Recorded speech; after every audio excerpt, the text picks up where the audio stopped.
Hello my dear friends, welcome to VNP campus. Today we will discuss voice and sentence. ठीक है ना।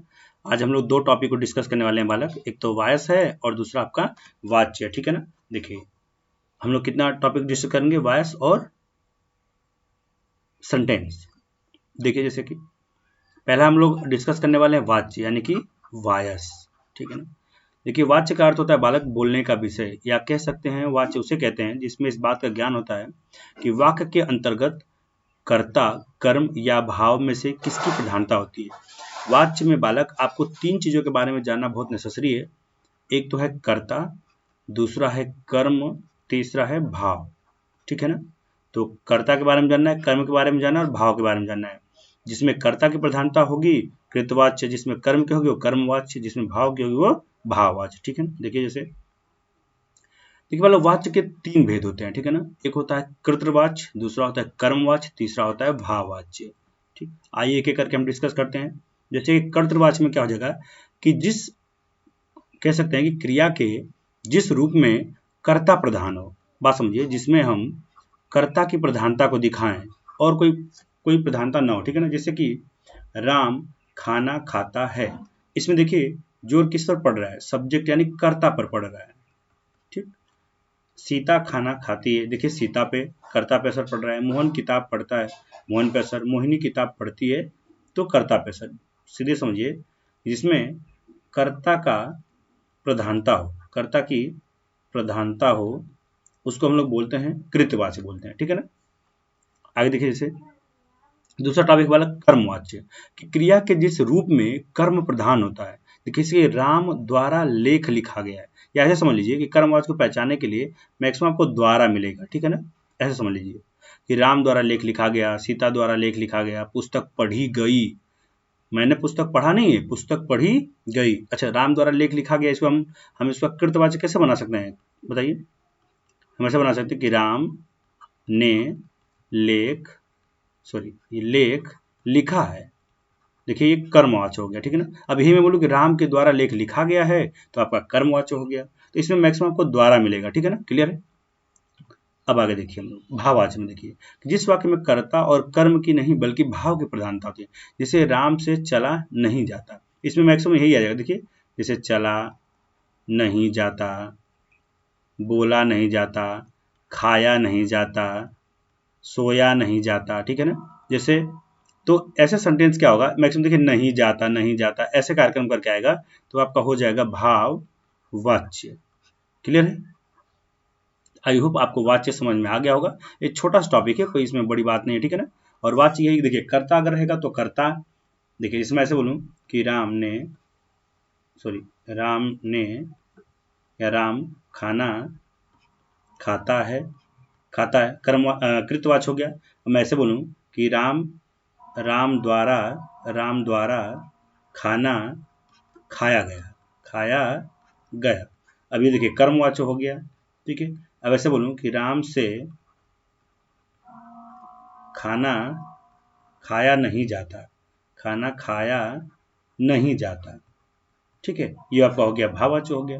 बस यही वाच्य था, थोड़ा सा टॉपिक था। अब हम लोग बात कर ले रहे हैं बालक सेंटेंस, अर्थात वाक्य के बारे में थोड़ा सा बात कर ले रहे हैं। और बात करने से पहले थोड़ा सा हम लोग पानी पी ले रहे हैं, इसके बाद चले। ठीक है।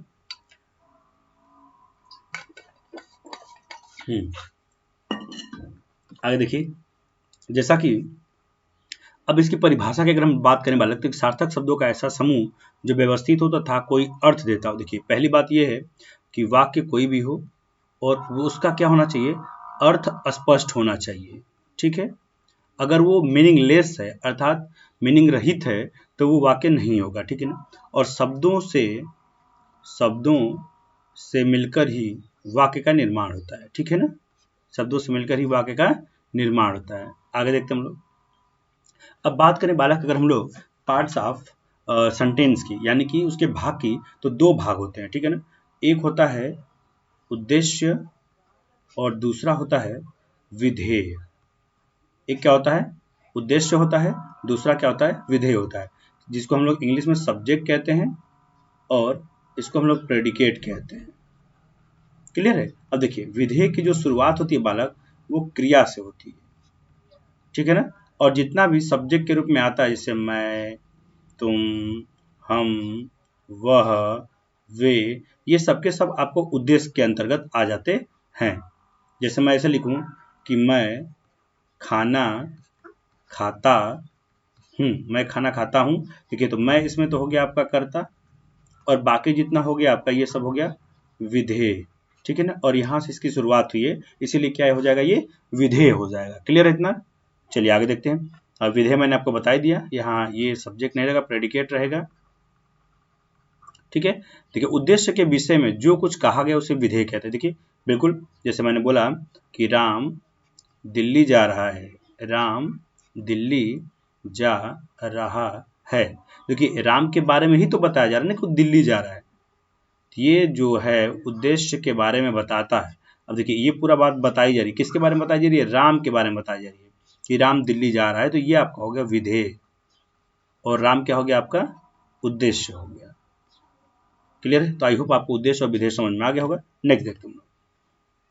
अब वाक्य के भेद अगर हम लोग जाने वाला, काइंड्स ऑफ द सेंटेंस, या कह सकते हैं कि अर्थ के आधार पर अगर वाक्य बांटा गया है तो 8 के आधार पे, और आपको याद करने का समझ लीजिए, अ से अर्थ और अ से 8, तो अर्थ बराबर 8, यानी अर्थ के आधार पर वाक्यों को 8 भागों में बांटा गया। पहला जैसे विधानवाचक, दूसरा नकारात्मक, तीसरा प्रश्नवाचक, चौथा विस्मयवाचक, पांचवा आज्ञावाचक, इच्छा सूचक वाचक, संदेहवाचक और संकेतवाचक वाक्य। क्लियर इतना ना?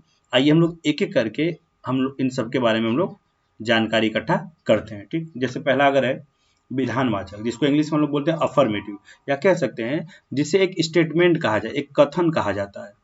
ठीक है ना, तो वही आपका क्या हो जाता है, विधानवाचक हो जाता है। विधानवाचक, जैसे मैंने कह दिया कि मैं घर जाता हूँ, हम सब भारतवासी हैं, मोदी जी और भारत के प्रधानमंत्री हैं, पंडित जवाहरलाल नेहरू स्वतंत्र भारत के प्रथम प्रधानमंत्री थे। एक स्टेटमेंट कही जाती है बालक, एक कथन कहा जाता है, सिंपल सी बात रहती है। ठीक है ना, तो उससे हम लोग विधानवाचक वाक्य कहते हैं। क्लियर है ना?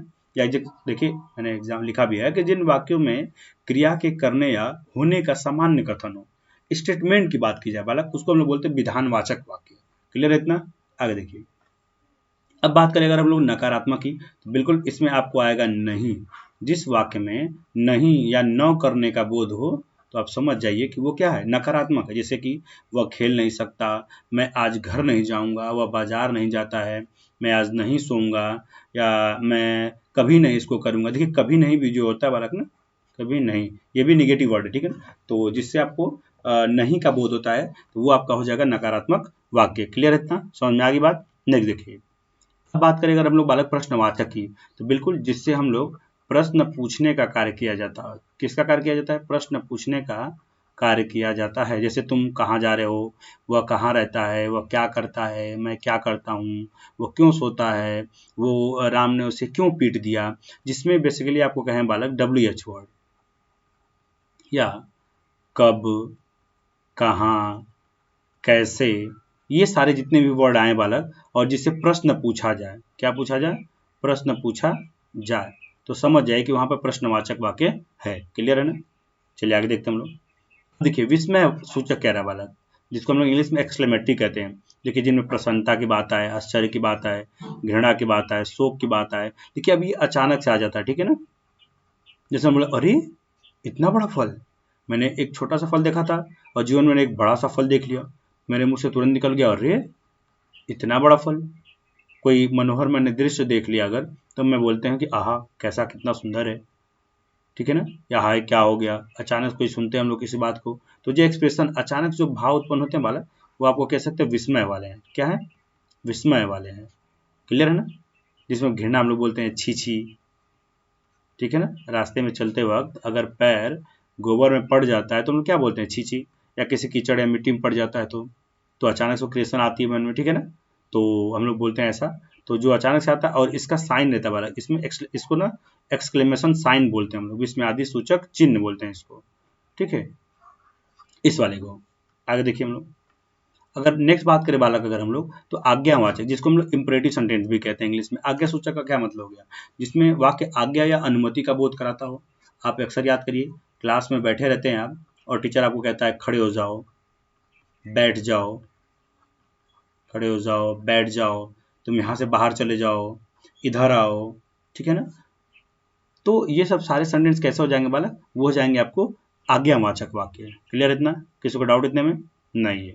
नेक्स्ट है, देखते हैं। क्या होता है बालक? इच्छा सूचक वाक्य, जिसको हम लोग बोलते हैं इलेटिव, यानी जिन वाक्यों से कर्ता की कामना, इच्छा, आशा आदि का बोध होता है।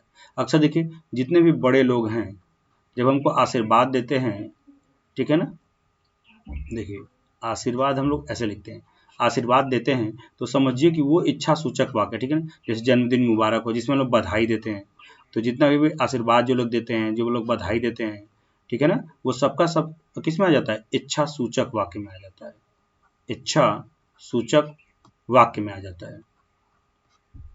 क्लियर है? तो आई होप आपको इतनी बात समझ में आ गई होगी, ठीक है ना। नेक्स्ट देखिए, जैसे संदेहवाचक वाक्य, जिसको हम लोग बोलते हैं डाउट से वाला, ठीक है ना, जिसे जिस कार्यों से कार्य के होने या करने में संदेह प्रकट हो, मतलब क्लियर ना हो, सीधी समझ लीजिए कि अब तक रवि जा चुका होगा, अभी पता नहीं है कि गया होगा कि नहीं गया होगा, तो यहाँ पर संदेह की बात की जा रही है, ठीक है ना, तो संदेहवाचक हो गया। शायद वह कल मेरे घर आए, देखिए संदेहवाचक में हमेशा इस बात को ध्यान रखिए, शायद आएगा बिल्कुल।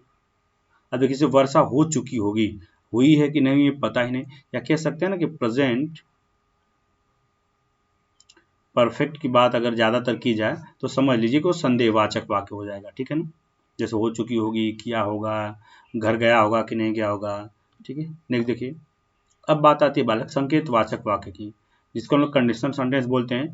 एक वाक्य दूसरे पर डिपेंड रहता है कि यदि वर्षा होती तो फसल न सूखती, मतलब ये देखिए इस वाक्य पर डिपेंड, जैसे यदि वह आता तो मैं चला जाता, एक वाक्य दूसरे पर निर्भर है, ठीक है ना, उसको हम लोग बोलेंगे संकेतवाचक।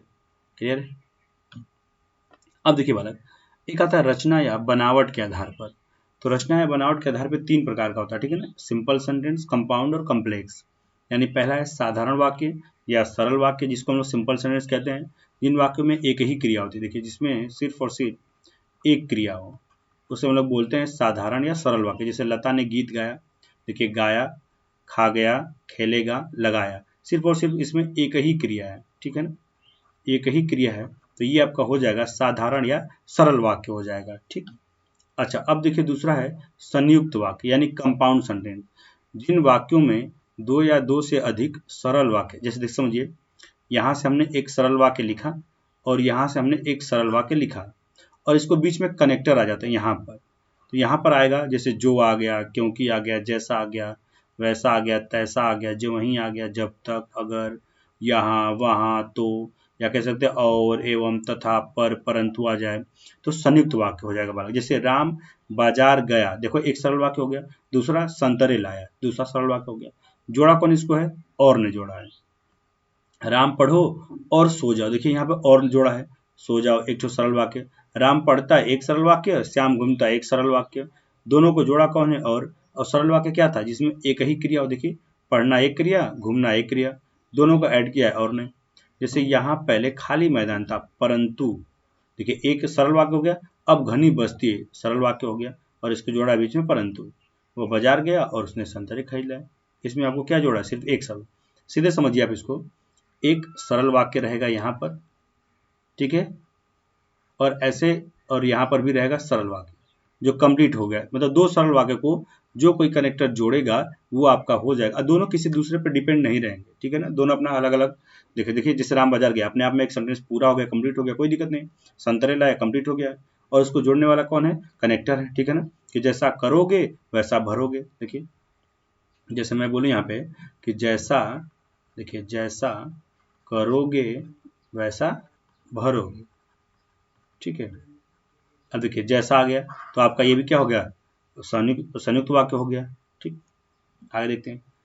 अब मिश्र वाक्य की बात अगर करें बालक, इसमें देखिए एक जो होता है मुख्य उपवाक्य होता है, ठीक है, मुख्य होता है, और दूसरा क्या होता है? उस पर डिपेंड होता है।